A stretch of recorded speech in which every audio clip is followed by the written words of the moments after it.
जय महाकाल दोस्तों, जैसा कि आपको पता है कि मेरा थंबनेल आपने देखा ही होगा कि ऐसा कौन सा पौधा या उसके पत्ते होते हैं जिसका जो उपयोग होता है महाकाल की पूजा में नहीं करनी चाहिए। तो आज मैं इसी पे आपको एक डिटेल वीडियो बताऊंगी बनाकर। जैसा कि मैंने हर वीडियो में आपको बताया है सावन स्पेशल में कि महाकाल की पूजा में कौन से फूल और पौधे और पत्तों का यूज़ किया जाता है। तो आज मैं आपको ये बताने वाली कि कौन सा पौधा है या उसका पत्ता है जो महाकाल की पूजा में यूज़ नहीं करते हैं।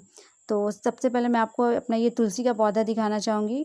जैसा कि आपको पता है कि हिंदू धर्म में इसे बहुत ही पवित्र माना जाता है और हर घर में इसकी पूजा होती है और इसको रखना शुभ माना जाता है। शायद ही ऐसा कोई घर होगा जिसमें ये पौधा ना हो, लेकिन ज़्यादातर लोग अपने घर में इसे रखते हैं। तो आप देख सकते हैं मेरा एक सेरेमिक पॉट है जिसमें मैंने बीज से इसको लगाया था।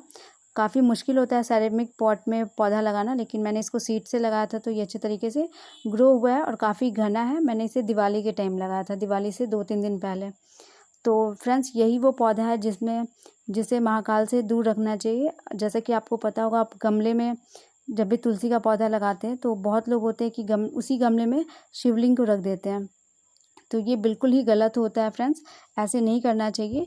हमें जो ये होता है तुलसी का पौधा, उससे महाकाल का शिवलिंग या जो भी कुछ उनकी मूर्ति हो उनसे दूर रखना चाहिए, क्योंकि महाकाल की पूजा में तुलसी के पत्ते का यूज़ बिल्कुल भी नहीं होता है। आप में से कुछ लोगों को ये बात पता होगी, लेकिन कुछ ऐसे भी लोग हैं जिनको ये बात पता नहीं होगी।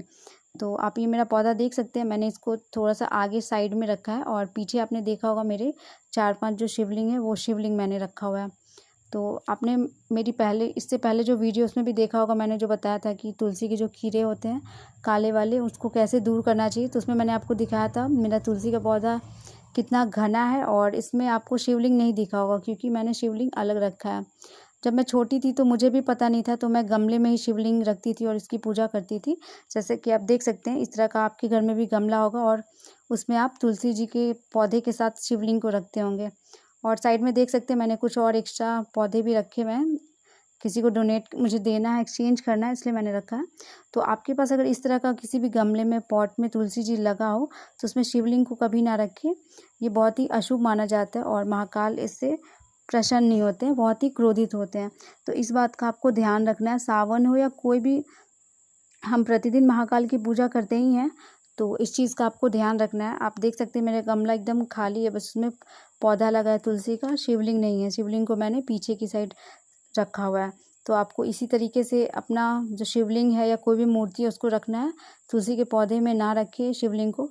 और जब भी आप पूजा करते हैं तो पूजा में जैसे बेलपत्र, फूल या शम्मी का पत्ता, जो भी कुछ चढ़ाते हैं शिव जी को, तो आपको तुलसी का पौधा नहीं चढ़ाना है। सॉरी, तुलसी का जो पत्ता होता है वो आपको उनकी पूजा में यूज़ नहीं करना है। या आप उनको प्रसाद का भोग लगाते हैं तो उसमें तुलसी का पत्ता नहीं होना चाहिए।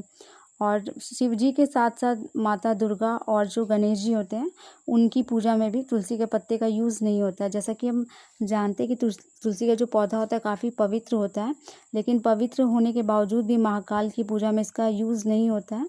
और इसका कारण ये है कि जो हमारे गणेश जी हैं उनकी शादी का जो बात था, वो जब तुलसी माता से चल रहा होता है तो उन्होंने मजाक बना दिया था इस चीज़ को।